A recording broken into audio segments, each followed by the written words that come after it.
안녕하십니까. 오늘도 새롭게 우리가 성공 과제를 취재하기 위해서 찾아왔습니다. 오늘도 역시 한국전자통신연구원으로 왔습니다. 오늘 함께 해주신 그 분들 소개하겠습니다. 오늘 이 프로젝트의 연구 책임자를 맡고 계신 우리 김건우 박사님 소개하겠습니다. 예, 안녕하세요. 저는 한국전자통신연구원의 김건우라고 합니다. 반갑습니다. 네, 반갑습니다. 자, 오늘도 역시 함께 해주신 우리 문다인 배우님 소개하겠습니다. 안녕하세요. 배우로 활동하고 있는 문다인입니다. 와. 과제명이 뭔지는 아시죠? 과제명 알죠? 네, 과제명 한번 얘기해 보시죠. 5G 기반 선제적 위험 대응을 위한 예측적 영상 보안 핵심 기술 개발. 오케이, 좋습니다. 아시겠습니까? 과제명으로 뭔 내용인지? 모르겠어요. 모르겠어요. 이게 뭔가요? 우리 또 이 책임자님께 한번 여쭤보겠습니다. 이게 과제가 어떤 내용이고 어떤 기술을 연구하신 건지 한번 설명 좀 부탁드리겠습니다. 제목이 좀 어렵게 제가 지었네요. 죄송합니다. 그렇습니다. 네. 그 제목에서 보면 무게중심을 살짝 뒤쪽으로 보시면 될 것 같고요. 어떤 범죄 예측하는 기술입니다. 그래서 이게 범죄를 예측하는 기술인데 기존에 우리가 보통 범죄 예측이라고 하면 상당히 좀 추상적인 개념 또 비과학적인 영역으로 많이 생각들을 하시거든요. 근데 과학적인 방식으로 범죄를 어떻게 좀 잘 예측할 수 있지 않을까라는 측면에서 과제가 시작이 됐고요. 기본적으로 영상이란 말이 들어가서 아시겠지만 CCTV 정보들, 이런 정보들을 영상 정보를 기반으로 해서 범죄를 사전에 조금 징후를 감지하고 예측할 수 있지 않을까라는 기술로 좀 보시면 될 것 같습니다. 그 범죄 예측이라고 하는 게 5G 기반의 선제적 위험 대응, 그러니까 선제적으로 범죄를 예측해서 예방할 수 있는 시스템을 네네. 만들겠다. 네네. 뭐 대충 시스템을 한번 구조를 설명 좀 해주시죠. 일단 5G라는 용어가 들어간 이유는 사실은 구체적인 그 통신 방식을 얘기하는 건 아니고요. 보통 기존의 CCTV 같은 경우는 주로 유선으로 많이 연결이 되어 있거든요. 네. 근데 이제 최근에는 CCTV뿐만 아니라 드론이라든지 스마트폰 영상을 찍는다든지 다른 뭐 유튜브 영상들도 많고 그래서 무선으로 연결이 되어서 영상으로 실시간으로 들어오는 경우들이 많기 때문에 그런 다양한 영상 디바이스들을 기본으로 영상을 분석하겠다라는 의미로 5G라는 의미를 좀 이해를 하시면 그렇게 될 것 같습니다. 모르겠어요. 무슨 소린지. 자, 그러니까 드론을 5G 망에 연동시킨다, 뭐 그런 얘기군요. 뭐 드론도 있고 CCTV도 있고 다른 등등. CCTV 중에서도 이제 무선 CCTV의 경우에는 5G 기반으로다가 연결을 시키고 이게 뭐 5G든 LTE든 상관없는 거고 무선 네트워크망을 연동시킬 수 있는 기술 그 시스템인데 그걸 5G망을 연동시켰다 그 말씀인가요? 5G망도 연동이 가능하다는 의미고요. 사실 5G에만 된다는 게 아니라 기존의 유선도 되고 무선도 되는데 5G 무선이 들어간 이유는 일반적으로 우리가 보통 유선으로 연결된 CCTV 같은 경우는 한 공간을 일정한 각도로 계속 1년 365일 비추고 있거든요. 근데 무선 같은 경우는 계속 영상이 옮겨 다닌단 말이죠. 그러면 그 안에서 영상을 어떻게 분석할 거냐라는 기술의 난이도가 상당히 달라지게 되는 겁니다. 그래서 그런 측면으로 좀 이해를 하시면 됩니다. 어찌됐거나 뭐 취합된 영상들을 취합해서 그거를 분석 기법을 이용해서 분석하고 예측하는 기술은 이제 후단의 얘기고 네네. 본론이고요. 그리고 영상을 어떻게 취합할 것인지에 대한 것은 5G 기반 혹은 뭐 유무선 기반의 그 영상 그 하드웨어에서 취합된 영상들을 모으는 방식을 얘기하시는 거네요. 네네. 근데 굳이 5G 기반이라고 하셨던 이유는 뭐 특별히 있으신가요?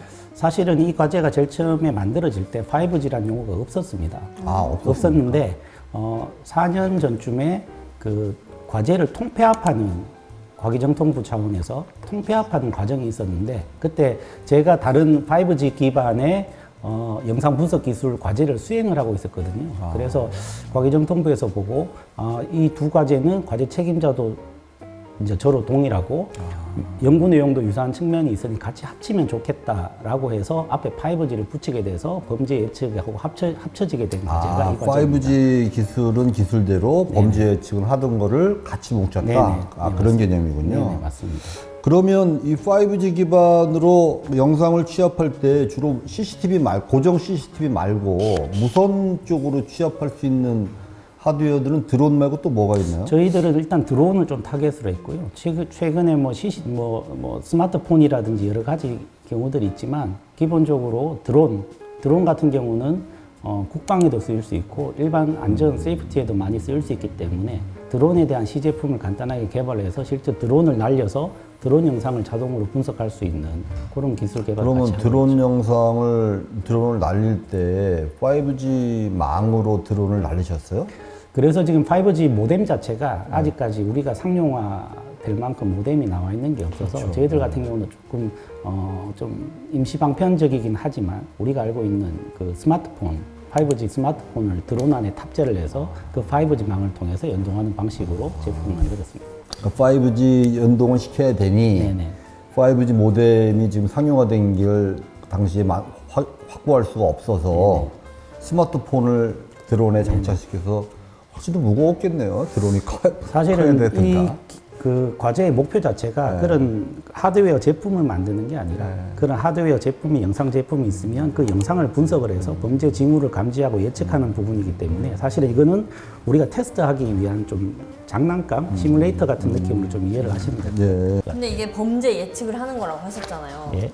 근데 사실 CCTV 같은 경우는 365일 이렇게 계속 찍고 있으니까 뭔가 예측할 수도 있을 것 같고 계속 찍고 있으니까 괜찮을 것 같은데 아까 막 드론 같은 거 말씀하셨는데 그런 거는 띄워야지만 이게 영상이 찍히는 거잖아요. 네. 그런 걸로 어떤 예측을 해요? 이게 띄우는 걸 맨날 그러니까 맨날 띄울 수가 그렇죠. 그 없는데. 얘기는 이제 조금 이따 시작할 건데 이 질문과 함께 사실은 이제 우리가 영상을 취합할 수 있는 곳은 고정 CCTV와 드론 정도로 이제 말씀을 하신 거고 왜냐하면 제가 왜 이 말씀을 드리는가 하면 이 사업의 주요한 4가지 개발 범위가 첫 번째는 현장의 동적 위험도 측정을 위한 다차원 인자 심층 분석 기술 개발이 하나 있고 두 번째는 위험 프로파일 및 생활정보 학습 기반 예측 분석 신경망 모델 개발이 하나 있고 또 세 번째는 첨단 치안을 위한 예측 분석 시스템 및 서비스 개발이 있고 그리고 마지막으로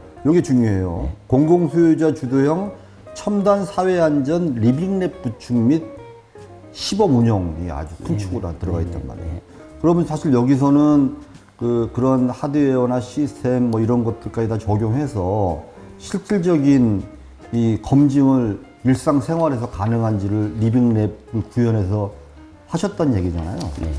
그래서 성과도 좋고 이 연구비도 뭐 128억 정도의 정부 지원금이 들어가 있어서 일단은 그 시스템은 그 리빙랩을 통해서 이제 구현을 하신다고 보면 되고요. 네네. 보통 그 범죄 예측이라고 하면 그 많은 분들이 아마 그 영화 마이너리티 리포트를 많이 생각을 하십니다. 그래서 영화를 보면 예지자 3명이 나오죠.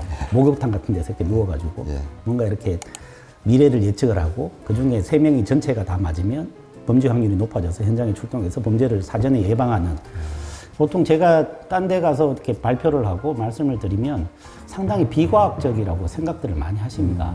저도 제일 처음에 과제를 시작할 때 그렇게 생각을 좀 했었는데 저희 연구팀이 지금까지 흔히 알고 계시는 지능형 CCTV 영상을 분석을 해서 위험상을 감지하는 기술들을 저희 연구팀이 한 20년 가까이 연구를 하고 있거든요. 근데 지능형 CCTV는 기본적으로 그 실시간입니다.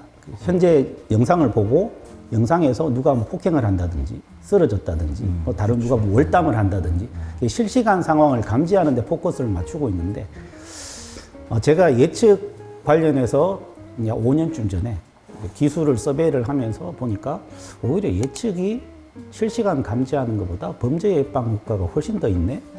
근데 오히려 난이도도 좀 쉽네. 예, 그래서 이 기술 자체의 기본 컨셉은 보통 뭐 다들 아시겠지만 통계는 거짓말을 하지 않는다라는 거죠. 범죄 자체가 특성이 좀 있습니다. 범죄 자체가 랜덤하게 아무 때나 발생하는 게 아니라 특정 지역에 특정 시간대에 특정 유형의 범죄가 한번 발생을 하면 그 동일한 유형의 범죄가 동일한 장소에서 발생할 확률이 상당히 높아집니다. 어느 정도 같은 장소에서 같은 시간대에 같은 유형의 범죄가 반복되는 경향들이 있다라는 거죠. 이게 통계적으로 이미 증명이 된 거라 이런 특성을 잘 이용을 하면 충분히 범죄를 예방할 수 있지 않을까라는 측면으로 좀 접근을 한 거죠, 저희들은. 그래서 저희 기술 자체 이름을 제가 고민을 많이 했습니다. 보통 어디 가서 범죄 예측 기술 그러면 상당히 추상적이라고 말씀을 많이 하셔서 저희 같은 경우는 이 기술 자체를 데자뷰라고 했습니다. 데자뷰가 그 기시감이잖아요. 한번 일어난 일이 예전에 왠지 일어난 듯한 그런 걸 느끼는 거라 데자뷰 현상으로 계속 범죄가 발생한다는 의미로 데자뷰 시스템이라고 이름을 좀 지었죠. 데자뷰식? 데자뷰 시스템이요. 아, 데자뷰 시스템? 예, 예. 그래서 이게 불어 같은데요. 재밌는데요? 예, 원래 유가 불어로 유 끝에 유인데 저희들은 본다라는 의미로 해서 VIEW에서 데자뷰 이렇게 해서 살짝 좀 꼬았습니다. 근데 아까 범죄 예측이 조금 아까 말씀하신 것처럼 같은 곳에서 같은 범죄가 잘 일어난다고 하시는데 아니, 유형이 그렇다. 그러니까 그거를 그냥 생각했을 때는 잘 이해가 안 가요. 약간 예를 들어주실 만한 그런 게 있을까요? 어떤 그런 게 있는지? 뭐 쉽게 설명을 드리면 예를 들어서 서울의 강남역 주변 유흥가들 솔직히 많잖아요. 그런 데는 주로 폭행이 많이 일어나죠. 특정 주말 저녁에 그런 유형으로 쉽게 생각을 하시면 됩니다. 그래 주택가 같은 경우는 절도 이런 것들이 많이 발생을 하고 그리고 뭐 좀 그 부유한 동네들은 주로 이제 안전이나 이런 부분들이 잘 돼 있지만 주로 이제 뭐 골목가라든지 이런 쪽은 아무래도 다른 범죄들도 많이 성폭행도 많이 발생을 할 수 있고 그 지역의 특성마다 특성이 다 있기 때문에 그런 지역마다 범죄 유형이 달라진다라는 거고 그런 지역일수록 같은 범죄가 계속 유발되는 경우가 많다라는 거죠. 이 범죄 예측 기술은 사실 전 세계에서 저희가 제일 처음 개발한 건 아닙니다. 미국 같은 경우는 이미 몇 개의 시스템을 돌리고 있어요. 주별로 보면 뭐 프레드폴이라든지 뭐 헌치랩이라든지 여러 가지 주별로 여러 다른 그 범죄 예측 시스템을 돌리고 있고 실제로 그 범죄 예측 시스템을 해보니 총기라든지 살인이라든지 이런 강력 범죄가 한 20%에 30% 줄었다고 하거든요. 그게 간단해요. 그러니까 예를 들면 일요일 저녁에 이 시간대에 보통 총기 범죄가 많이 발생을 한다라고 하면 그 동네에 그냥 그 순찰을 강화하면 되는 거거든요. 되게 쉬운 방법입니다. 그렇게 했음에도 불구하고 범죄가 상당히 줄었다라는 게 이미 증명이 돼서 저희 우리나라 같은 경우도 그런 쪽으로 좀 가보자라는 건데 본기술의 차별성이 뭔가 하면 기존의 기술들은 과거 통계 정보를 분석을 합니다. 과거 그 몇 년간의 범죄 통계 정보를 분석을 하면 이 지역에 이 시간대에 총기 사고가 많이 발생을 하니 순찰을 좀 강화하겠다라는 측면인데 저희 과제는 여기다가 플러스 알파를 돼 있죠. 그래서 그러면 과거의 정보를 분석을 하는 건 오케이. 그런데 과거의 정보를 분석하는 걸로는 부족하다. 현재의 정보도 같이 분석을 해보자. 예를 들어서 이 지역에 이 시간대에 주로 성범죄가 많이 발생하는 골목길이 있다라고 했을 때 그 지역이 물론 지금 이제 범죄 위험이 발생할 위험이 높은 거겠죠. 그런데 CCTV를 보니 아무도 없는 거죠. 그러면 범죄가 발생을 안 할 거지 않습니까? 그러니까 과거의 범죄 통계 정보가 이렇다 손 치더라도 현재 상황을 보니 그 상황이 아니다. 유사한 상황이라는 걸 판단할 수 있으면 훨씬 더 정확하게 갈 수 있다는 거죠. 그래서 크게 두 가지로 기술이 분류가 됩니다. 과거 통계 정보를 얼마나 잘 분석을 하느냐, 범죄 정보를.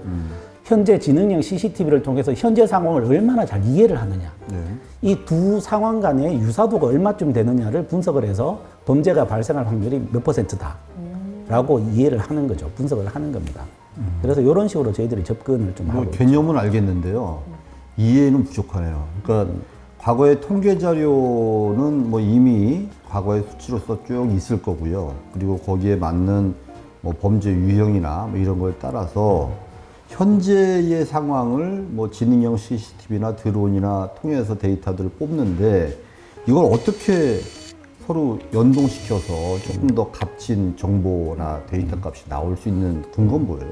예를 들면 몇 년 전에 아마 그 신림동에 왜 새벽에 귀가하는 여성 그 계속 따라가다가 왜 문을 열려고 성폭행하려고 원룸에 들어가려고 하다가 문이 닫혀가지고 뭐 했던 사건들이 있었거든요. 따라갔다 그 건물까지 가서 그 문 잠기니까 못 들어가게 그렇죠. 거기가 신림동 아마 동네였던 것 같은데 만약 그 사건을 예를 들면 만약에 그 시간대에 신림동에 그 장소에 그런 같은 유형의 범죄가 좀 많이 발생하는 지역이다라고 하면 CCTV를 봤는데 여러 CCTV를 통해서 한 남자가 다른 남자를 연속적으로 추적하고 있다는 걸 알 수 있으면 이게 리아이디 기술이라고 하는데 리아이디? 예예 재인식 기술이라고 합니다. 아, 그래요?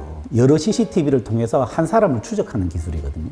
예. 그래서 이 기술을 통해서 만약에 그게 인식이 된다라고 하면 이 지역은 보통 그런 유형의 범죄가 많이 발생을 하는데 CCTV를 보니 한 남자가 다른 특정 여인을 계속 여러 공간을 통해서 계속 일정 공간을 두고 거리를 두고 뒤에 쫓아가고 있다라고 판단이 되면 위험도가 많이 올라가게 되겠죠. 네, 그렇겠죠. 그러니까 현재 상황과 과거 통계 정보를 비교할 수 있는 겁니다. 그 상황 자체를. 그렇게 하면 어떻게 뭐 대응을 할 수 있는 방법이 나올 수가 있겠죠. 그러면 과거의 통계 정보 이외의 위험 요소는 사실은 확인하기 어렵겠네요. 확인이 가능하죠. 지능형 그렇습니까? CCTV 자체가 네. 이미 현재 위험 상황을 판단하는 기준들을 가지고 있습니다. 예를 들면 뭐 폭행이라든지 그런 부분들은 아마 저희 애트리뿐만 아니라 다른 기관들도 많이 연구를 하고 있을 텐데 누가 쓰러졌다든지 뭐 여러 가지 경우들이 있죠. 그런 경우들은 미리 다 이제 자체적으로 CCTV에서 확인하는 그렇죠. 거고. 그건 이미 지자체에서 다 하고 있죠. 그렇죠. CCTV의 프로그램을 통해서 어떤 위험인지에 대한 확인이 가능한 부분이고, 네네. 해당 지역의 과거 통계를 가지고 볼 수 있는 것은 범죄를 현실적으로 확인 가능한 CCTV 정보와 같이 해서 네. 그렇게 본다는 내용이죠. 맞습니다. 그러면 또 실효성이 좀 있으셨나요? 이 기술을 저희들이 제일 처음에 그 과제를 시작을 하면서 상당히 좀 쉽게 생각을 한 경향이 없지 않습니다. 과거 범죄 정보를 분석을 하고 예. 현재 저희들이 지능형 CCTV 기술은 한 20년간 계속 연구를 해왔기 때문에 잘 엮어서 같이 분석을 하면 되지 않을까라고 되게 쉽게 생각을 했었거든요. 그런데 제일 처음 시작하자마자 좀 난관에 부딪혔습니다. 과거 통계 정보를 어디서 구할까? 저희들은 너무 쉽게 경찰에 그 정보가 있지 않을까라고 생각을 한 거죠. 근데 사실은 저희 같이 이렇게 민간 연구기관에서 경찰의 그 범죄 통계 정보를 우리가 원하는 수준만큼 공개해주지 않거든요. 검찰이 있긴 하고요. 경찰은 당연히 가지고 있죠. 경찰에는 그 많은 범죄 정보가 있겠네요. 그럼요. 모든 정보가 그걸 함부로 줘서도 안 될 것 그렇죠, 같아요. 그렇죠. 개인 정보도 포함되어 있고 여러 지역 등등이- 정보고 그렇죠. 또 동네가 특정 범죄가 있다고 하면 그 동네 주민들의 반발이나 걱정이 더 있을 수 있겠죠. 네, 맞습니다. 그래서 저희들 같은 경우는 좀 고민을 했었었죠. 그러면 우리나라 전체에서 발생하는 범죄 통계 정보를 어디서 구할 수 있을까? 나름 몇 달간 고민을 했었습니다. 그래서 결론이 법원 판결문을 보자. 네. 법원 판결문에는 판결이 난 모든 사건에 대해서 상세하게 그 내역이 이제 다 서술형으로 기록이 되어 있거든요. 네. 그래서 저희가 법원 판결문을 구했습니다. 물론 유료 버전으로 구해서. 근데 문제가 법원 판결문이 기본적으로 다 텍스트 형식으로 뭐 몇 월 며칠 누가 뭐 이렇게 서술형으로 되어 있거든요. 예. 결국 그거를 인공지능에서 학습을 하려면 정형화된 형태로 마이닝을 해서 유의미한 정보를 빼와야 됩니다. 예를 들어서 뭐 살인이라고 하면 뭐 흉기, 뭐 칼, 뭐 사람 남자 2명 예를 들면 밤 몇 시 뭐 이런 유의미한 정보들만을 뽑아서 학습을 시켜야 되거든요. 근데 그 정보를 누가 할 거냐라는 거죠. 그렇죠. 그래서 이런 데이터 마이닝 작업과 관련된 이런 부분들은 기본적으로 조금 수동 인력들이 좀 많이 들어가는 부분들이 있고 직접 하셨어요? 마이닝은 저희들이 직접 했죠. 마이닝은 직접 하고 관련해서 그럼 자동으로 그 키워드를 뽑아내는 작업들은 기존의 인공지능 신경망들이 좀 좋은 것들이 있습니다. 코보트 계열들 여러 가지들이 있어서 그런 신경망들을 저희들이 접합을 해서 데이터 마이닝 할 때 어떠한 내용들을 어떠한 기준으로 할지는 잡으셨을 거 아니에요? 지금 같은 경우는 그 범죄 유형별로 나오는 키워드들이 있습니다. 유형문 몇 개나 잡았습니까? 저희들은 일단 강력, 그 5대 강력 범죄 중에 뭐 살인, 성폭행, 뭐 폭행 뭐 등등 여러 가지 중에 절도를 빼고 절도 같은 경우는 사실 CCTV로 안 보이는 경우들이 많거든요. 그 5대 중에서 4대만 하시고 4대만 했죠. 4대 중에서 각각의 강력 범죄 중에서 가장 많이 나오는 키워드들이 있습니다. 살인은 뭐뭐, 성폭행은 남자 있고 여자 있고 뭐 등등 키워드들이 좀 달라요. 그 키워드들을 일단 저희들이 그 범죄 유형별로 다 같이 횟수 법원 판결문에 나오는 단어의 횟수를 조회를 해보면 이 단어가 얼마나 그 범죄와 유관한지를 판단할 수 있거든요. 판결문 몇 건이라 하셨어요? 저희들이 그 법원 판결문 한 2만 건 정도 했고 그 중에서 저희들이 뭐 그 4대 범죄 아닌 것들 등등 잡범 관련된 거 빼고 뭐 하다 보니까 한 15,000건 정도를 저희들이 학습에 이용을 한 것 같습니다. 그러니까 15,000건 정도를 가지고 데이터 마이닝을 해보니 유의미한 지역적 정보와 뭐 상황적 정보에 대한 게 나오던가요? 그렇죠. 나오죠. 그러면 데이터가 몇 건이나 나오던가요? 제 사례가? 그 유형별로 나오기 때문에 사실 몇 건은 아니죠. 사실은 그 몇개 범죄 유형, 유형별로 예. 그 유형별로 몇 개의 그 키워드들 꽤 많은 키워드들이 한 몇십 개씩. 그러니까 제 말씀은 아까 그 4대 강력범죄로 했잖아요. 네. 4대 강력범죄별 지역적 정보와 시간대에 대한 정보가 필요하신 거잖아요. 네. 그럼 해당 지역이 몇 군데나 나왔어요? 뭐 어딘지는 말씀하실 필요는 없지만. 전국을 다 했죠. 네. 법원 판결문은 전국이 다 나오기 때문에 일단 그걸 기반으로 했기 때문에 지역별로 몇 건이다 이렇게 말씀을 드리기는 아, 쉽지 않아요. 전국의 모든 지자체 상황을 다 법원 하신 거예요? 판결문은 전국을 다 나오니까요. 아, 네. 그래요? 네, 지역과 관계없이. 그 15,000건이면은 그 해당 특정 지역의 특정 그 골목 뭐 위치 이것까지도 조율이 가능한 건가요? 그 안에서는 내부 식별이 어느 정도는 가능히 하죠. 그러면 좀 적은 거 아닌가요? 15,000건이면? 그래서 사실은 이제 제가 추가적으로 말씀을 드리려고 했던 부분인데, 미안합니다. 먼저 앞질러. 일단 우리나라 전체의 범죄 예측 그 시스템을 만들어 놨단 말이죠. 그랬을 때 과연 이 우리나라 전체에 해당하는 이 넓은 지역에 흔히 말하는 15,000건밖에 안 되는 건을 가지고 제대로 학습을 할 수 있었을까? 그러니까 저희들도 내부적으로 이제 고민이 많았겠죠. 그래서 저희들이 참여한 기관 중에 서초구청이 있습니다. 예. 서초구청에서 기본적으로 그 서초구청에서 자체적으로 서초구에서 발생한 범죄 정보를 기록을 좀 해놓은 게 있어요. 예. 그래서 저희들이 그 부분을 좀 도움을 받아서 이제 서초구청에 특화된 이제 범죄 예측 기술을 학습을 시킨 거죠. 예. 예. 그래서 전체 이제 그 프리트레이닝이라고 해서 전체 이제 우리나라 전체로 학습을 한번 시키고 서초구에 특화된 모델로 다시 재학습을 시킨 거죠. 그래서 사실은 저희들이 가지고 있는 시스템은 서초구에 좀 특화된 서초구의 데이터를 학습한 그런 시스템이라고 좀 보시면 될 것 같아요. 아, 그래요? 예. 서초구에서는 많이 도움이 됐겠네요. 이걸 가지고 가면. 일단 그 22년도 2022년도 말에 예. 저희 시스템을 서초구 통합관제센터에 테스트를 이제 통합 테스트를 마친 상황이었습니다. 그 추후에 뭐 리빙랩을 서초구에서 하신 거예요? 맞습니다. 아, 그래요? 여기 참여기관 보니까 세종시도 있고 제주도도 있는데 거긴 안 하셨어요? 세종시 같은 경우는 범죄 예측보다는 네. 지능형 CCTV 기술을 많이 적용을 했습니다. 네. 그래서 세종시에는 얼굴 인식이라든지 아니면 아까 말씀드린 DID 기술, 다중 CCTV로 특정 사람을 추적하는 기술들, 그리고 야외 CCTV나 아니면 뭐 차량에 탑재된 블랙박스를 통해서 그 앞차로 가는 차들의 모델과 번호판을 자동으로 인식할 수 있는 이런 기술들을 이미 기술 이전을 해서 실제로 그 세종시 그 도시통합정보센터라고 하거든요. CCTV 통합관제센터에 지금 적용을 하고 있는 그것도 상황입니다. 이 과제를 통해서 개발하신 맞습니다. 거예요? 맞습니다. 네. 세종시에 특화된 지능형 CCTV 뭐 종합관제 시스템 뭐 이렇게 이해를 하면 되나요? 통합관제 시스템. 통합관제 시스템. 네. 사실은 좀 아쉽네요. 경찰청이 왜 참여를 안 했었는지. 경찰청이 참여했으면 오히려 또 조금 더 많은 정보를 손쉽게 활용할 수 있지 않겠는가 싶은데. 저도 그 부분이 좀 일일이 아쉽게 이거를 생각합니다. 법원 판결문을 다 가지고 그 데이터 마이닝을 해서 그걸 가지고 이렇게 기본 자료로 썼다는 게 이게 처음부터 컨셉이 너무 좀 제한적인 건 아닌가 싶은 생각은 드는데 그럴 수밖에 없었던 이유가 있으셨나요? 제일 처음에 과제를 기획을 할 때 사실은 저도 그 법원 판결문을 보면서 현타가 좀 왔었거든요.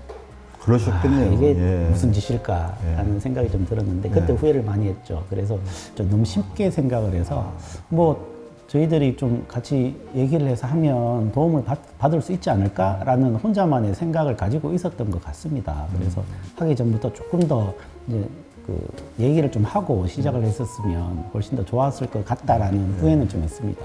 오케이, 좋습니다. 그래서 그 법원 데이터와 서초구청의 범죄정보 데이터들을 가져다가 어떻게 연구를 하신 거예요? 서초구 데이터 같은 경우도 저희들이 외부로 이제 가지고 올 수는 없는 문제들이 있기 때문에 아무래도 저희들이 좀 가서 이렇게 좀 그런 문제들이 많습니다. 인공지능 기술 같은 경우는 보통 뭐 지능형 CCTV라고 하면 많은 데이터로 학습을 시켜야 잘 된다라는 부분들이 있는데 결국은 지금 개인정보보호법에 따르면 그 정보 안에 개인정보를 비식별화 시킨 다음에 학습을 해야 된다라는 부분들이 있거든요. 근데 결국 지능형 CCTV 입장에서는 내가 학습해야 될 내용은 개인정보란 말이죠. 예를 들면 얼굴 인식을 한다라고 하면 얼굴을 봐야 되는데 법적으로 보면 얼굴을 공개할 수 없게 돼 있으니까 얼굴을 비식별화해서 얼굴 인식을 할 수가 없잖아요. 그러니까 이런 비식별화가 얼굴 자체도 비식별화를 시켜야 돼요? 아, 그럼요. 이름이나 뭐 주민번호나 뭐 이런 그런 것뿐만이 텍스트 아니고. 버전이고 그 비식별화 해야 되는 대상은 개인을 식별할 수 있는 모든 정보입니다. 그래서 보통 우리 얼굴 같은 경우는 이게 바이오 정보잖아요. 얼굴 인식에 쓰기 때문에 사실은 이 얼굴이 오픈이 되게 되면 그 사람이 누군지를 알 수 있단 말이죠. 그래서 얼굴 같은 경우는 CCTV 영상에서 얼굴 같은 경우는 상당히 크리티컬한 문제입니다.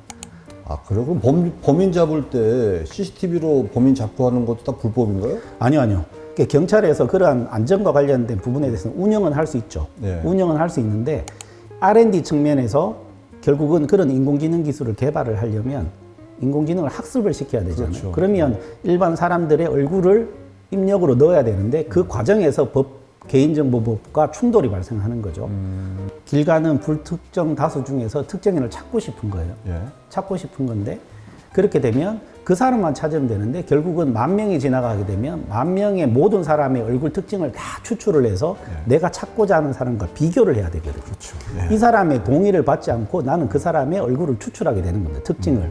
이 부분에서 사실 법적인 문제가 좀 있거든요. 이게 실제 뭐 판례가 나오거나 시비가 걸린 적이 있나요? 지금 그래서 지금 지자체 같은 경우는 우리나라 지자체가 CCTV가 100만 대가 넘거든요. 근데 사실 특정 그 위급한 상황이 아니면 얼굴 인식 기술을 지금 사용을 하지 않습니다. 못하게 돼 있고 미국 같은 경우도 지금 뭐 샌프란시스코라든지 이런 쪽은 아예 지금 얼굴 인식 기술 자체를 공공의 CCTV를 통해서 얼굴 인식을 하는 자체를 법적으로 막았습니다. 자, 그렇다면 다시 처음으로 돌아가서 서초구의 특정 지역에 특정 성폭행 사건들이 있었던 그 뭐 특정 에어리어가 있다고 치면 거기에 밤에 남녀가 이렇게 걸어가는데 특정 간격을 두고 한 사람이 계속 쫓아간다. 그러면 사실은 범죄 예측으로 조금 더 가깝게 진단할 수 있다는 말씀이시잖아요. 맞습니다. 네. 그럼 뭐 어떤 유형을 가지고 체크를 하나요? 위험 요소를?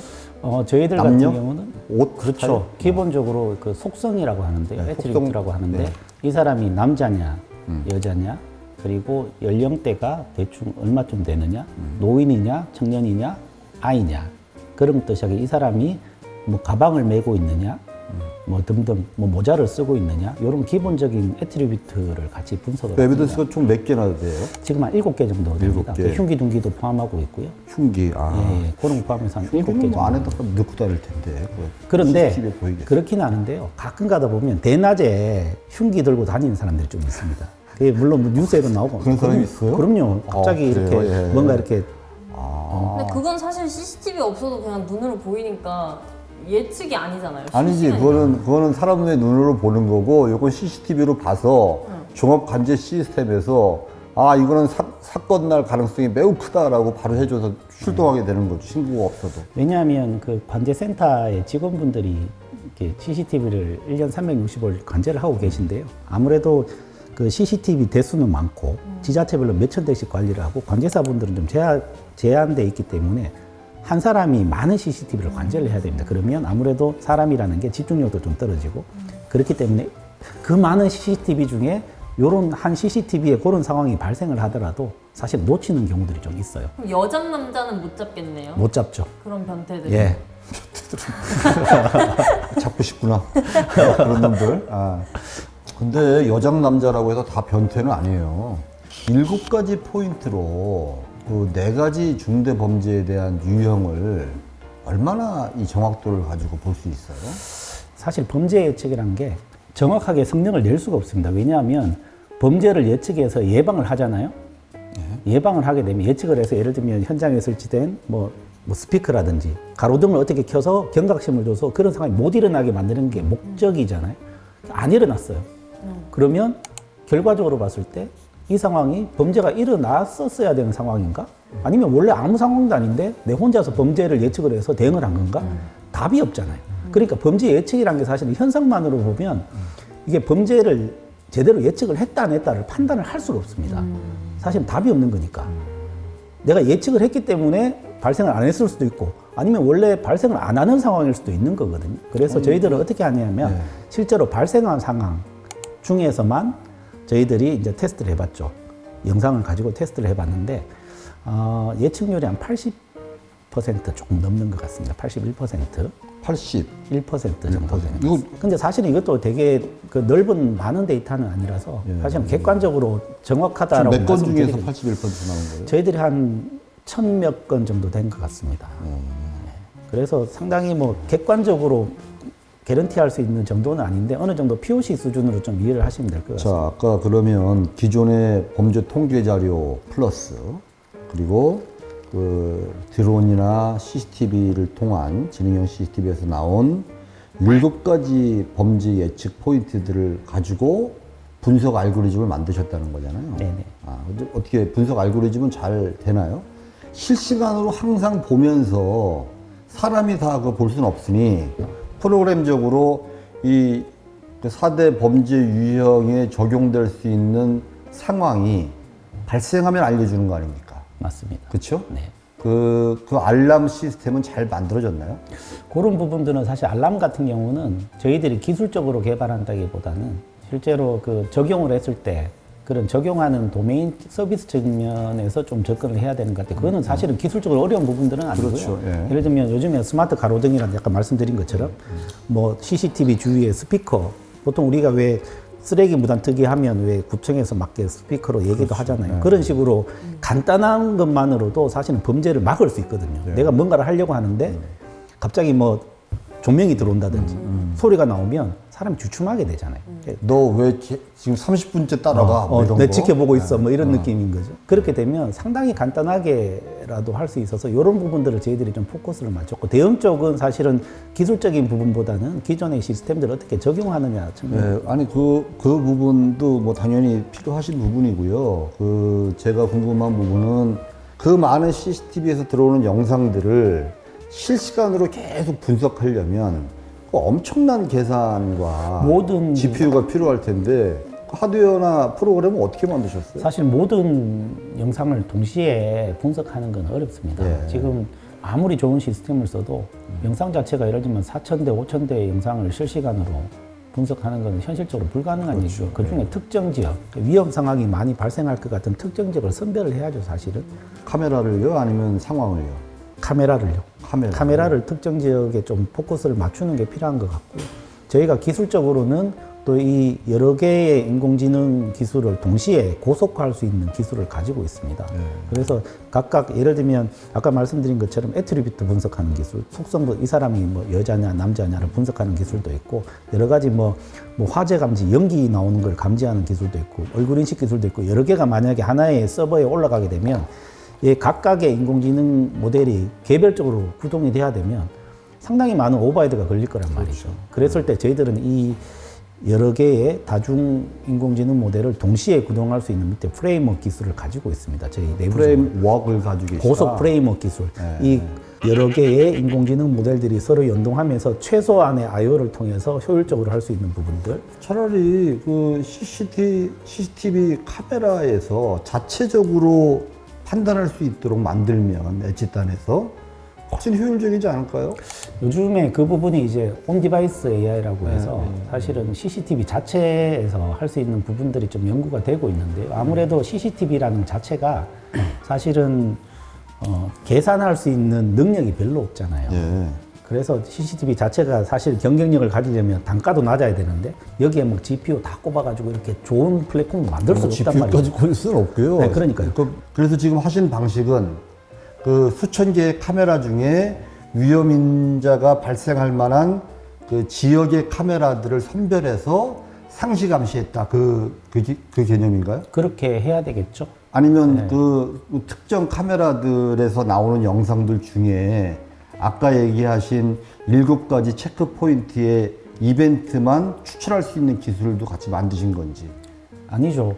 왜냐하면 그 이벤트만 추출하겠다는 얘기는 기본적으로 만약 5,000대라고 하면 5,000대를 계속 봐야 된다는 얘기거든요. 예. 그러니까 그거는 사실 5,000대를 분석을 해야 된다는 사람이 얘기이기 볼 때문에. 필요가 없이 여튼 이벤트가 있을 때만 분석하는 그러니까 게 이벤트가 있다는 걸 알 수 있으려면 영상을 분석을 해야 되니까. 그렇죠. 그러니까 결국 5,000대를 다 분석해야 된다는 얘기이기 때문에 그게 아니라 지금 이 상황 같은 경우는 사실은 몇 대를 선별을 해서 우선적으로 좀 보는 게 맞는 것 같고요. 아까 말씀하신 것처럼 CCTV 자체에 인공지능 기술을 탑재하는 것들은 지금 말씀하신 타입이 하이브리드 타입이거든요. 기본적으로 CCTV에서 간단한 걸 하고 뭔가가 1차적인 의심 상황이 발생을 하면 서버에서 딥하게 심층으로 분석을 하겠다라는 부분들은 최근에 많이 좀 연구가 되고 있는 분야입니다. 거기- 저희들도 이제 지금 이제 신규 과제나 이런 부분들을 통해서 온 디바이스에서 좀 AI 기술을 하는 부분에 좀 포커스를 맞추고 원래 지능형 하고 있습니다. CCTV라는 것 자체가 온 디바이스 안에서 자체적으로 분석하고 이것까지 돼 있는 건 아닌가요? 아닙니다. 아니에요. 보통 우리가 일반 사람들이 지능형 CCTV라고 하면 네. CCTV 자체가 지능을 가진다고 생각을 하는데 사실은 그런 개념이 아니라 대부분은 뒤에 서버에서 많이 돌렸습니다. 근데 이 전체를 통틀어서 그냥 추상적으로 예. 지능형 CCTV라고 얘기를 했고 예. 최근에 조금 이제 엣지 쪽에 AI를 내리는 쪽에 대해서 많이 좀 연구가 되고 예. 있는 상황이죠. 드론을 활용하는 경우는 거의 없잖아요. 아무래도 좀 그러니까. 특수한 상황이죠. 도시에서는 드론을 띄울 수가 없기 때문에. 서초동에서 서초구에서 종합관제센터에서도 드론 띄웠나요? 아니요, 그건 드론 못 띄웁니다. 그럼 CCTV는 부에서 설치한 구청 CCTV만을 가지고 지금 일단 테스트는 예 그렇죠. 지자체에 있는 CCTV를 타겟으로 아니면 뭐 이렇게 뭐 순찰차에서 들어오는 영상 이런 거를 실시간으로 연동하거나 하는 기술은 아직까지 없는 거죠. 실시간 연동까지는 아니고요. 그냥 기본적으로 이제 CCTV에서나 그 차량용 블랙박스에서 영상을 분석할 수 있는 기술까지 저희들이 개발을 완료한 상황인 거죠. 리빙랩은 어떻게 하셨는지 좀 자세히 설명 좀 해주세요. 특히 저희 리빙랩 같은 경우는 세종시가 좀 주로 주도적으로 많이 했고요. 아까 말씀드린 것처럼 세종시는 범죄 예측이라기보다는 지능형 CCTV 기술 쪽으로 많이 좀 적용을 했었습니다. 그래서 아까 말씀드린 4가지 기술에 대해서도 했었고 4가지 범죄. 아까 얼굴 인식이랑 네. 뭐 다중 CCTV 추적하는 거, 차량 모델하고 뭐 세종시에서 했던 거 범죄 세종시에 말고. 예, 예. 그리고 또 그 세종시에 보면 금강 보행교가 있거든요. 예. 2층으로 되어 있고 밑에는 예. 자전거나 이런 게 가고 위에는 사람이 도보로 가는 이렇게 되어 있는데 그쪽에 저희 기술이 그 피플 카운팅 야외에 설치된 CCTV로 세종시에서 궁금해해요. 과연 여기가 사실은 홍보도 많이 해서 많은 관광객들 아니면 주위에 주민들이 많이 이렇게 산책도 하시고 그걸 뭐 자전거도 타고 하는 길이기 때문에 과연 몇 명쯤이 올까? 라는 피플 카운팅을 좀 원하셨어요. 그래서 저희 기술을 통해서 사람이 몇 명이 지금 이 시간대에 지나가고 있다는 걸 피플 카운팅을 하는 그런 부분들 그리고 세종시에 놀이터가 있습니다. 예. 아마 시에서 운영하는 놀이터, 공공 놀이터 같은데 보통 우리가 놀이터에 가려면 애를 데리고 가는데 놀이터가 이제 애들이 많잖아요.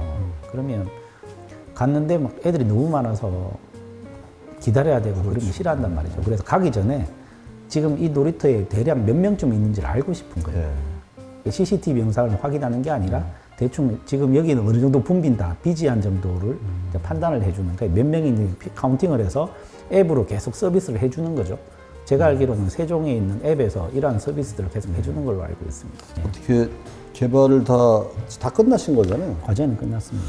하실 일은 많으시겠네요, 앞으로도 더. 계속 이 기술을 연장을 해서 예, 계속 과제를 계속 그러니까 할게. 여기 박사님 말씀 들어보니까 그 영상 인식, 영상 분석 기술이 가장 주요한 내용으로 쭉 연구를 해오셨고 그와 관련된 응용으로 뭐 범죄 예측과 이런 것들도 만드셔서 과제를 하신 거네요. 네네.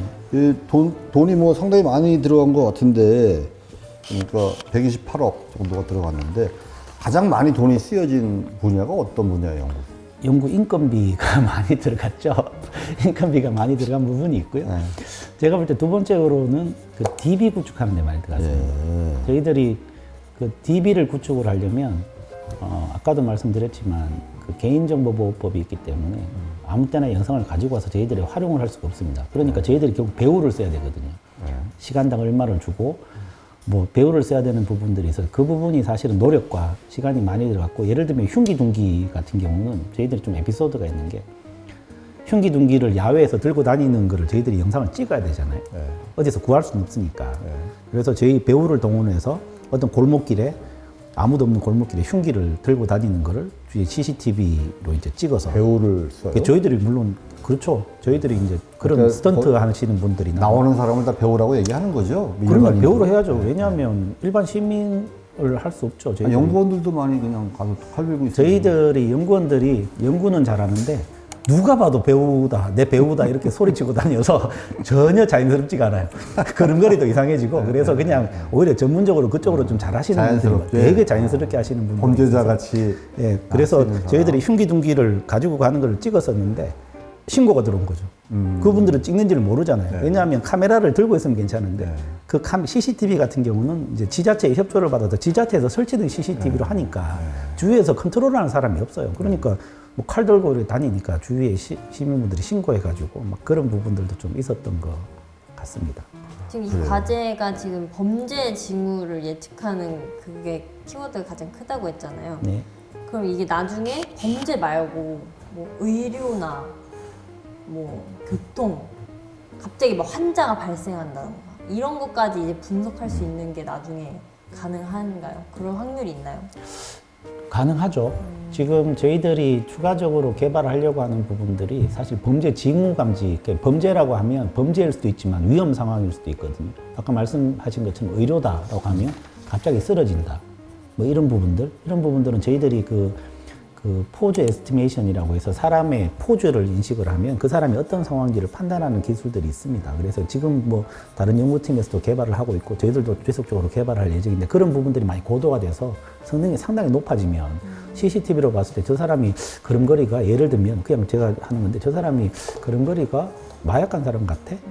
이런 부분도 가능하겠죠. 그리고 뭐 쓰러지면 그 대응이 가능할 거고, 그래서 그런 부분에 있어서 충분히 적용이 가능할 것 같습니다. 그게 AI가 먼저 이렇게 이 사람 걸음걸이가 이상한 것 같아 라고 데이터를 하면 사람이 그걸 다시 확인하고 그러고 나서 이렇게 하는 거예요? 대처를 하는 건가요? 그게 아마 제일 이상적이죠. 왜냐하면 아직까지는 인공지능 기술이 아무리 발전을 해도 사람보다 똑똑하기가 쉽지 않습니다. 결국 사람은 이 눈으로 보는 것도 있지만 지금까지 내가 태어나면서 알고 있는 이 직감적인 것들이 있거든요. 느낌적인 느낌? 그런 것들을 잘 알고 있기 때문에 결국은 최종 판단은 사람이 하는 게 맞을 것 같아요. 현재 상황은. 어떤 부분이 가장 부족하다고 생각하셨어요?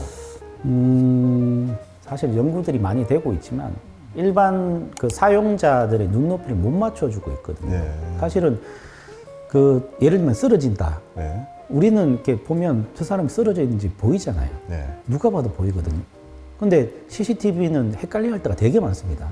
왜냐하면 CCTV는 렌즈가 하나거든요. 네. 우리는 눈이 두 개잖아요. 두 개로 보면 옆으로도 보이지만 이게 뎁스가 있거든요. 이 사람이 이렇게 누워 있구나, 옆으로 누워 있구나 알 수 있지만 CCTV는 렌즈가 하나예요. 결국은 XY 좌표밖에 없기 때문에 이 사람이 옆으로 사선으로 누워 있는 건지 아니면 사선으로 서 있는 건지 CCTV 입장에서 보면 이게 애매해지는 거예요. 만약 똑바로 누워 있으면 이 사람이 똑바로 누워 있는 건지 똑바로 서 있는 건지를 CCTV는 알 수가 없습니다. 그러니까 이런 정보들이 다르기 때문에 실제로 우리가 생각하는 거랑 눈높이랑 실제 기술의 수준은 조금 갭이 있습니다. 그 부분을 얼마나 좁히는가에 따라서 이 기술이 앞으로 얼마나 살아남을까라는 부분하고 좀 직결이 되는 것 같아요. 이게 사실은 뭐 우리 전자통신연구원이 이쪽의 ICT 기술과 관련해서는 국내 최고 수준의 연구 결과들을 이렇게 만들어내시고, 그런데 1년에도 뭐 수백 개의 과제들이 막 진행되지 않겠습니까? 그래서 또 우수과제로 지금 선정되셨는데, 저는 이 활용도 좀 잘 되셔야 될 것 같고, 이게 뭐 공공 부분에서 필요한 거라면 공공존에, 또 프라이빗 쪽에서 필요하다면 그 사업화로 갈 수 있는 부분이라고 보는데, 이 사업도 어떤 비즈니스 모델을 좀 많이 잘 가지고 계시나요? 보통 전시회를 네, 많이 네, 가보시면 네, 네. 일반 업체들이 지능형 CCTV 관련해서 상당히 많이 발전해 있습니다. 그러면 되게 화려해요. 얼마 전에도 저희 전시회를 갔다 왔는데 저희 애들이 부스가 너무 초라한 거예요. 저희들은 모니터 하나 놓고 막 하는데 일반 그 지능형 CCTV 업체들은 크게 부스 차려가지고 되게 화려하게 잘하고 그래서 저희가 그때 느낀 게 뭔가 하면 저희들은 일반 산업체가 할 수 없는 기술을 먼저 선제적으로 해야 되겠다. 그러니까 예를 들면 쓰러진다, 폭행이다, 뭐 산불 감지다 이런 부분들은 물론 기본적으로 저희들이 기술력을 가지고 있어야 되겠지만 그걸 가지고 같이 산업체하고 경쟁하면 되지 않겠다.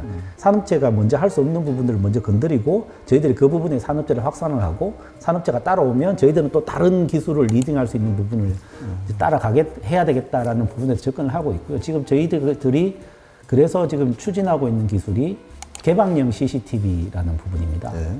이게 말은 어려운데 쉽게 얘기하면 우리가 보통 스마트폰을 쓰잖아요. 예.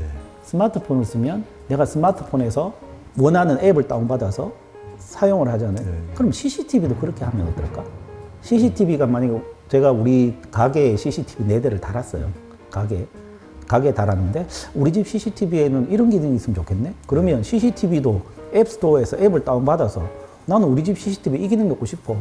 다운받아서 바로 설치하면 예를 들면 화재 감지, 얼굴 인식, 뭐 피부 카운팅 3개 난 넣고 싶어 하면 앱을 유료로 다운받아서 우리 집 CCTV에 설치를 하는 거죠. 예.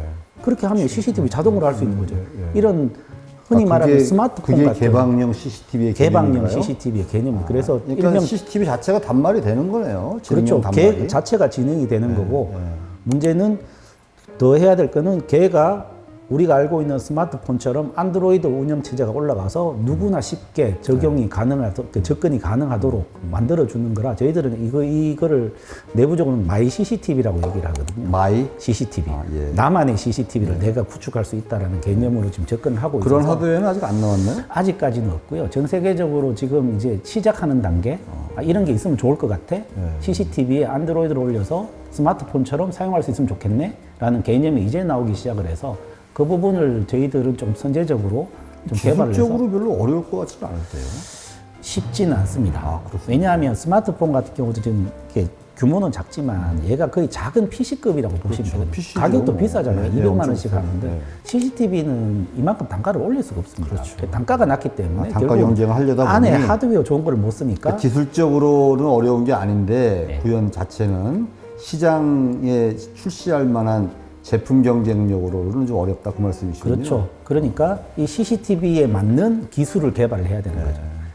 좋은 기술을 만들 수 있는 CCTV를 따로 만든다는 개념보다는 비싼 CCTV를 만든다는 개념보다는 기존의 수준과 비슷한 CCTV에 얼마나 최적화된 기술을 만들 거냐, 안에 프레임워크를 만들 거냐, 뭐 이런 부분에 좀 포커스를 맞춰서 저희들이 진행을 하고 있습니다. 쓰여질 때가 이제 엄청 많은 거죠. 뭐 소방청에 하면은 화재나 네. 뭐 지진이나 산업 재난 재해 예측도 가능하고 그래서 응용 분야는 상당히 많을 것 같은데 그 말씀하신 것처럼 아마 이렇게 예측을 하려면 기본적인 데이터들은 그 수요처에서 아마 제공을 해주셔야 될 겁니다. 그래서 산림청 같으면 뭐 화재가 나는 현황이라든지 지역이라든지 이런 부분들은 당연히 제공이 돼야 되는 부분이고 저희 입장에서는 사실은 이 부분에 대해서 가장 중요한 부분이 저희가 가지고 있는 기술에 대한 확신을 주는 겁니다. 저희들이 이 지능형 CCTV를 오래 하면서 제가 느낀 부분이 뭔가 하면 저희가 마치 양치기 소년이 된 듯한 느낌이 좀 있습니다. 솔직히 말씀을 드리면 워낙 오래전부터 지능형 CCTV라는 말들을 썼는데 실제로 쓰이는 게 별로 없단 말이죠. 사람들이 일반 시민이나 사용자분들이 야 그게 언제적부터 CCTV인데 아직까지 이거밖에 안 돼? 또 그 얘기야? 이런 좀 식상한 그런 말씀들을 많이 하세요. 그래서 사실은 이 과제 같은 경우도 왜 우수 성과로 선정이 됐냐면 사실 아이템으로 보면 범죄 예측?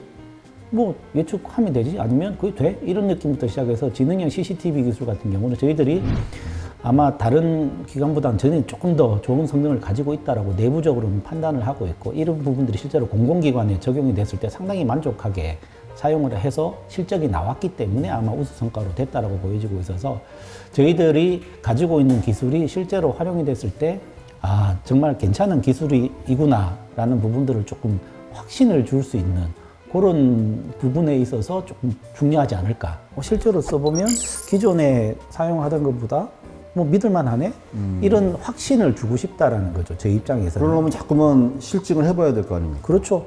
실증도 많이 하고. 실증해볼 부처는 제가 봤을 때는 그 공공기관 중에는 소방청, 경찰청, 산림청 뭐 이런 데가 와야 이 운영 분야를 뭐 달리하면서 저희들은 확산이 기본적으로 되겠네요. 그런 쪽도 있고 또 지자체 쪽이 지자체 아무래도 쪽으로. 제일 그렇죠. 무 배우님 이거 좀 전국의 모든 지자체와 경찰청장님이나 뭐 경찰 쪽에 그 연구부서 쪽에 이 기술을 많이 활용하고 접근할 수 있도록 좀 안내 좀 한번 해보시죠. 제가요. 왜냐면 막 지금은 뭘 개발했는지를 모르니까 우리가 이거를 많이 알려줘야 될 필요성도 있는 것 같아요. 많이 쓰세요. 이게 범죄를 예방해야 될 거 아닙니까? 예? 예측을 해서 범죄율을 낮추는 얼마나 좋습니까? 그러니까 범죄도 있지만 뭐 위험 대응도 있고 가지가지 사용 가능하고. 근데 이게 CCTV 말고 블랙박스 같은 거에도 활용이 되나요? 되죠. 이 기술 같은 경우는 차를 타고 지나가면 자동으로 차량 모델과 번호를 인식하는 기술입니다. 저게 저희들이 고속으로 주행할 때도 테스트를 해봤고요. 전반적으로 뭐 90%가 훨씬 넘는 번호판 인식 성능이 나와서 저 부분도 아마 같이 연계를 하게 되면 꽤 괜찮은 기술이 될 것 같아요. 자율주행 같은 거에도 이게 정말 그럼요. 충분히 가능하죠. 근데 자율주행은 사실은 조금 이슈가 다를 수 있습니다. 자율주행은 앞에 차를 뭐 번호판을 인식한다기보다는 뭔가 장애물이 있다든지 이런 쪽으로 인식하는 쪽이고, 저거는 이제 다른 차의 차량 모델. 그래, 저런 시스템 같은 경우는 이제 페트롤카나 이런 쪽에 조금 적용이 될 수 있는. 그러네요. 뭐 도난 차량 바로 식별할 수 있고. 예, 아니면 요즘 뭐 크라우드 소싱이라 그러잖아요. 영상을 일반 시민들이 내 영상을 찍어서 제보하는 그런 시스템에도 적용을 할 수 있는 거예요. 제보를 하면 결국 저런 영상들이 입력이 될 텐데 자동으로 분석을 해서 여기서 어떤 번호판이 뭐 예를 들면 지금 도주 중인 뭐 번호판이라든지 이런 것들이 제보를 받아서 자동으로 분석할 수 있는 그런 부분도 가능한 거죠. 궁금한 게 있어요. 아까 전에 그 얼굴 막 인식 이런 거는 우리나라에서는 약간 아직 뭐 개인정보 보호나 이런 것 때문에 잘 활용이 안 된다고 했잖아요. 근데 중국은 그게 조금 더 쉽다고 하셨잖아요. 네네. 그러면 중국이랑 우리나라랑 비교했을 때 기술력의 차이가 많이 심한가요? 어느 정도 차이가 나나요? 뭐 제가 객관적인 근거를 가지고 말씀을 드리기는 좀 어려울 것 같은데 제 느낌적인 느낌은 조금 수준 차이가 조금 있습니다. 중국 같은 경우는 워낙 DB가 자체가 많아요. 자국민에 대해서, 중국 사람들에 대해서 DB가 오픈이 많이 되어 있고 그걸 실제로 쓰고 있잖아요. 실제로 천왕이라고 해서 하늘의 거물이라고 해서 텐왕이라는 시스템을 돌리고 있어요. 그래서 중국 전역에 있는 몇 억 대의 CCTV 중에서 뭐 상당히 큰 부분에 대해서 얼굴 인식 기술 돌리고 이 사람이 뛰어가느냐, 어떤 옷을 입었느냐, 남자냐, 여자냐 이런 시스템을 돌리고 있거든요. 그게 텐왕이라고 합니다. 그래서 그렇게 국가적으로 하고 있을 정도면 그게 상당히 많은 업체와 상당히 많은 기술들이 접목이 되고 있다는 뜻이거든요. 그러니까 중국이 훨씬 더 잘하고 있다는 얘기네요. DB도 많고 DB도 많고. 흔히 말하는 정확하게 플레이 보니까. 그라운드가 되는 거죠. 운동장이, 넓은 운동장이 있잖아요. 애들이 마음껏 뛰어놀 수 있거든요. 아니 하드웨어도 요즘에 중국이 더 잘 만들지 않나요? 그럼요. 반도체 쪽, 하이크비전이나 반도체 쪽이 세죠. 그래서 뭐 그건 또 다른 문제일 수도 있지만 미국하고의 다른 관계도 있고 하드웨어 쪽도 반도체 쪽도 꽤 있죠. 한국에서도 CCTV 잘 만드나요? 메이커가 유명한 메이커가 있어요? 하나 있고 아이디스 하나 있고 본 몇 것 군데 있습니다. 몇 군데들 있고. 아니 드론 보면 뭐 DJI나 이런 데가 워낙 꽉 잡고 있잖아요. 그렇죠. DJI 있고. 그리고 중국이 워낙 다양한 싸고 저렴한 카메라들도 많고. 전 세계 카메라 대수의 출하량 기준으로 보면 뭐 제가 알고 있는 게 몇 년 전 기준일 수도 있는데 1위가 하이크비전이라고 중국 업체입니다. 하이크비전. 그 하이실리콘하고 관련이 있는 우리가 잘 알고 있는 업체고 2위가 다우아라는 중국 업체. 다 중국이네요. 예, 중국인데 우리가 알고 있는 외국의 유명한 데는 뭐 소니, 뭐 엑시스 이런 데들 많이 알고 계시잖아요. 사실 많이 쓰고는 있지만 중국 자체의 내수 시장이 워낙 큽니다. 그러니까 걔네들은 내수에서는 다 자기네들 자국의 제품을 쓰기 때문에 전 세계적으로 보면 제품의 다양한 제품으로 보면 엑시스나 뭐 소니나 뭐 이런 뭐 보시 이런 데들이 많이 쓰이고 있지만 단순 대수로 보면 중국이 전 세계 1, 2위를 차지하고 있죠. 미국은 DB 측면보다는 그 인공지능 기술은 전 세계를 압도하고 있죠. 그래서 그쪽에서 대부분 연구가 되고 있고 연구기관도 중요하지만 기본적으로 글로벌 업체들이 많이 끼어 있거든요. 그러니까 CCTV뿐만 아니라 인공지능 관련해서 영상 AI 관련해서는 구글, 페이스북, 마이크로소프트, IBM 이런 데들이 상당한 기술력을 가지고 있거든요. 전 세계를 리드하는 기술. 근데 문제는 구글, 페이스북 이런 데들은 자체 DB들이 많이 나오잖아요. 그 DB를 활용하면 되는 거거든요. 그래서 우리가 보통 뭐 페이스북 같은 거 쓸 때나 아니면 유튜브 같은 거 쓸 때 얼굴 인식 쓸 수 있잖아요. 그러면 구글이나 페이스북 이런 데서 그 영상을 쓰는 거거든요. 가만히 있어도 계속 데이터가 어마어마한 데이터가 쌓인단 말이죠. 저희 나라도 카카오나 네이버나 이런 데 보면 엄청나게 많은 쓸 정보가 수 있죠. 있을 그래서 것 같아요. 우리나라도 보면 그 얼굴 인식 그 챌린지 대회나 이런 데 가면 네이버나 카카오가 꽤 높은 랭킹을 차지합니다. 왜냐하면 지금 아까도 말씀드렸듯이 인공지능 기술은 DB가 가장 중요한데 이런 포털 기업들은 가만히 있어도 상당히 많은 DB가 쌓이거든요. 네이버, 카카오 이런 데들. 그러니까 그쪽 업체에서 기술이 발전할 수밖에 없습니다. 근데 저희 연구기관 같은 경우는 그게 힘드니까. 근데 같이 쉽지 않은 협업을 좀 못 하시나요? 그 카카오나 뭐, 국내 포털들하고? 연락드리겠습니다. 아마 과기정통부 차원에서 그런 얘기들이 있어요. 비식별화된 데이터를 AI에 학습할 수 있는 방법에 대한 과제들이 좀 진행이 되고 있습니다. 네. 그래서 눈으로 봤을 때는 개인정보가 전혀 없지만 실제로는 AI 학습에는 어느 정도 활용할 수 있는 데이터를 어떻게 할 거냐. 이런 부분에 대해서 연구가 진행이 되고 있는데 한번 결과물을 한번 봐야죠. 그 앞으로 이거에 대한 응용이나 뭐 이런 것들은 어떻게 추가적인 계획이 돼 있으세요? 아니면 이 프로젝트가 끝났는데 후속 프로젝트 같은 계획은? 지금 제가 아까 말씀드린 부분은 첫 번째가 아까 마이 CCTV라고 제가 말씀을 드렸잖아요. 개방형 CCTV. 그쪽으로 좀 확대를 저희들이 할 생각이 있고요. 두 하드웨어를 번째는 만드시는 거예요? 아니요, 그것도 소프트웨어죠. 소프트웨어고 시제품을 만들 텐데 시제품이 최종 물론 시제품의 모든 솔루션이 탑재가 될 텐데 사실 저희 입장에서는 시제품을 만드는 것보다는 그 위에 올라가는 프레임워크 그리고 AI 앱들 앱 형태로 올라가게 되니까 이 앱들을 얼마나 잘 만들까가 저희 애틀 입장에서는 가장 큰 관건인 거죠. 관건인 거고 저희들이 두 번째로는 지금 하고 있는 부분이 아까 말씀드렸듯이 CCTV만으로 위험 징후를 좀 알 수 있지 않을까? 지금 말씀드린 부분들은 CCTV와 과거 범죄 통계 정보를 같이 보는 건데 CCTV만으로 좀 징후를 알 수 있지 않을까? 이 사람의 행동이나 포즈를 잘 인식을 할 수 있으면 이 사람이 뭘 하려고 하는 건지 이 사람이 지금 손에 뭐 들고 있는데 이렇게 움직이면 이 사람은 뭘 하려고 하는 거야. 미리 알고 싶은 거죠. 몇 초 전이라도.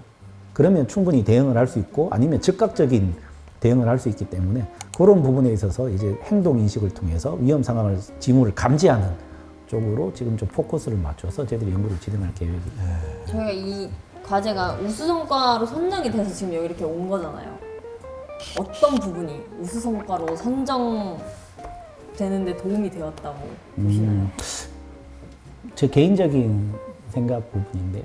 지금 저희 이 기술이 실제로 공공기관에 많이 좀 활용이 됐다라는 부분에 조금 인정을 받지 않았나라고 생각은 합니다. 그래서 물론 일반 산업체들도 많은 뭐 레퍼런스나 서비스를 하고 있지만 저희들 같은 경우는 지금 뭐 지자체도 했고 그 내용을 보시면 또 추가적 플러스 알파로 뭐 경호처, 대통령 경호처 쪽에 경호 쪽 관련해서도 저희들 위험 상황 하는 서비스 부분들을 했고 또 여러 기관들이 많이 했기 때문에 우수 과제로 네.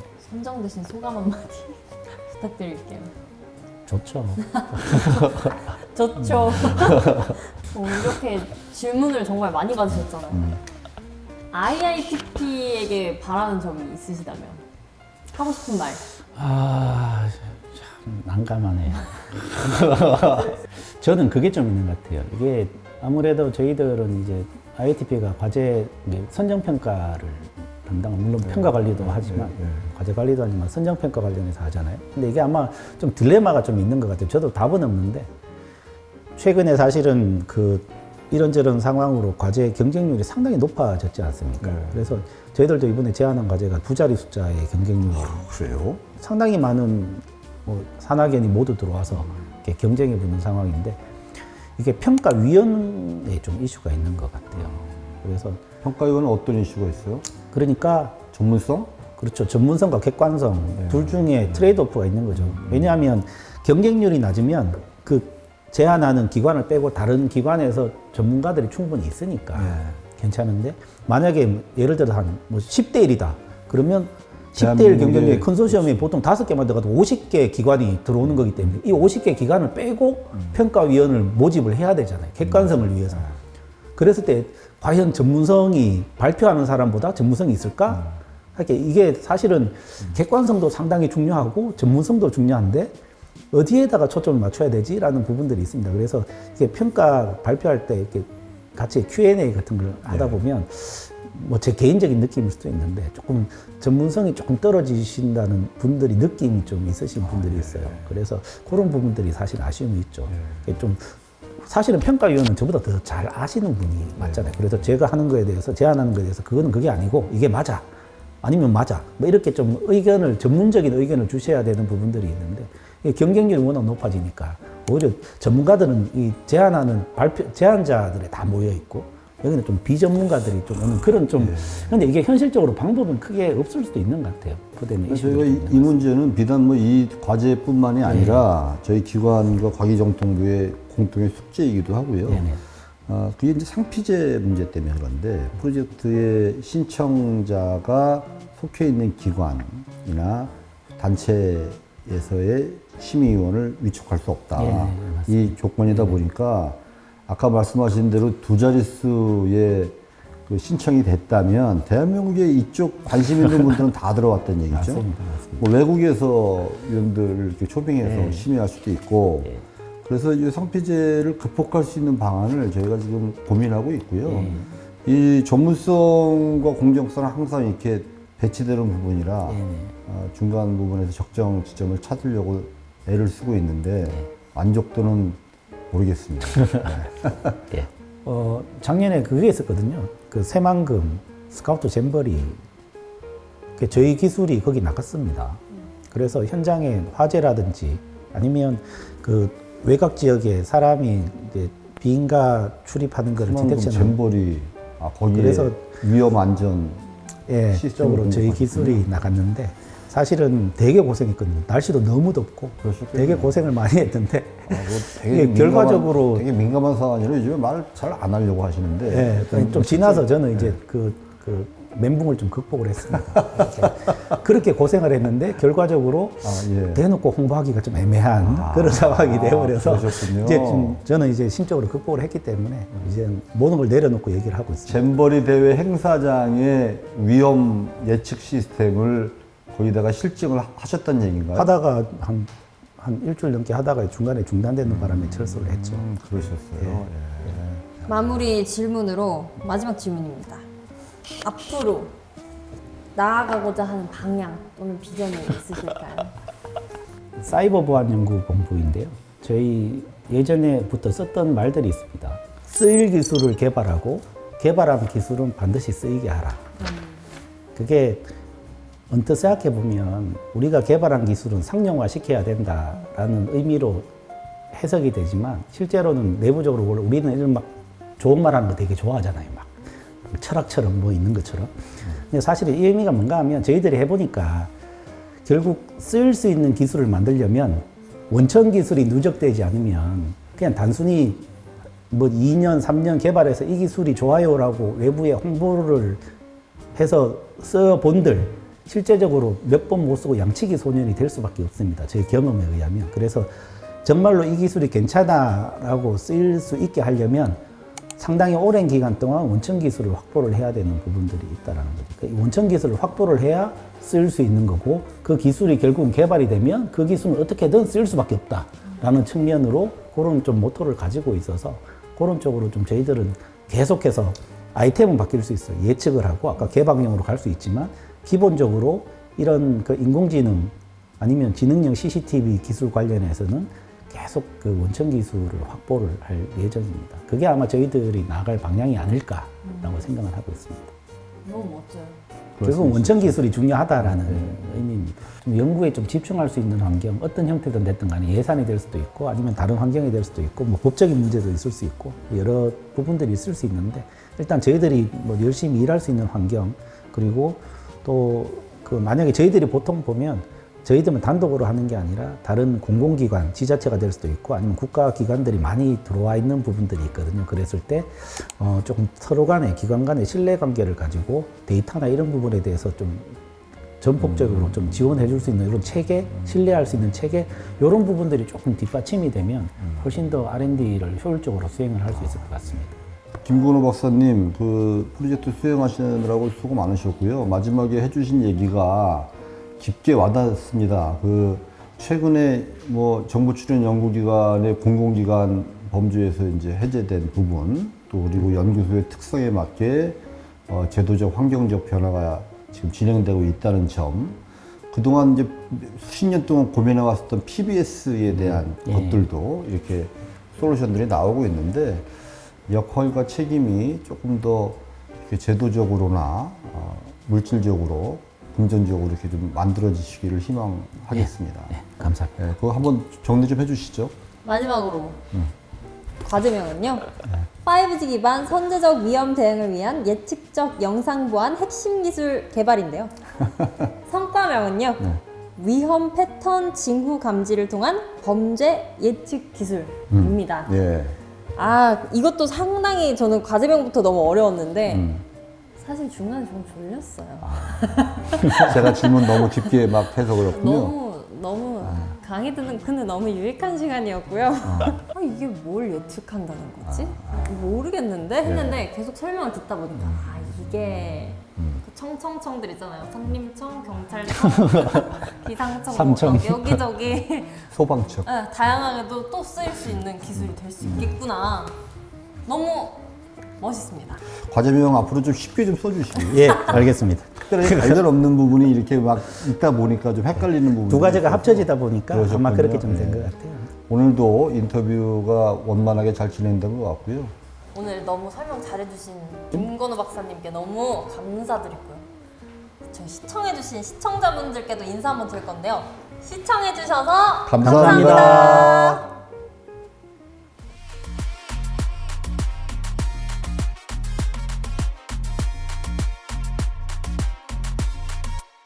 Dale, dale.